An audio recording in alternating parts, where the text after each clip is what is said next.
jiwamu dan dengan segenap kekuatanmu dan dengan segenap akal budimu, dan kasihilah sesamamu manusia seperti dirimu sendiri. Kata Yesus kepada, jawabmu itu benar, perbuatlah demikian, maka engkau akan hidup. Tapi untuk membenarkan dirinya, orang itu berkata kepada Yesus, dan siapakah sesamaku manusia? Jawab Yesus, adalah seorang yang turun dari Yerusalem ke Yeriko. Dia jatuh ke tangan penyambut-penyambut yang bukan saja merampoknya habis-habisan, tetapi yang juga memukulnya, dan yang susah itu pergi meninggalkannya. Kebetulan ada seorang imam turun melalui jalan itu.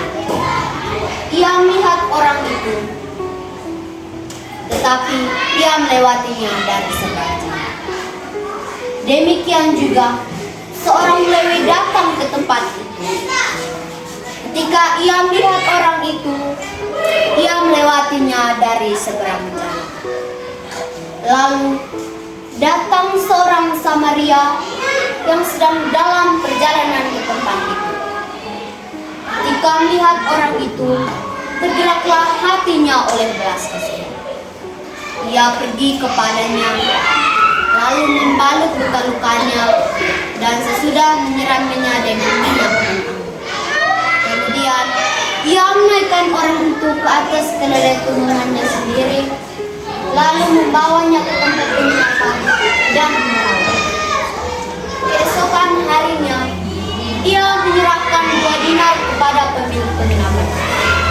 Katanya, rawatlah dia, dan jika kau belanjakan lebih dari ini, aku akan menggantinya waktu aku kembali. Siapakah di antara ketiga orang ini, menurut pendapatmu, adalah sesama manusia dari orang yang jatuh ke tangan penyambut itu? Jawab orang itu, orang yang telah menunjukkan belas kasihan kepadanya. Kata Yesus kepadanya, pergilah dan perbuatlah demikian. Demikianlah sabda Tuhan. Terpujilah Kristus.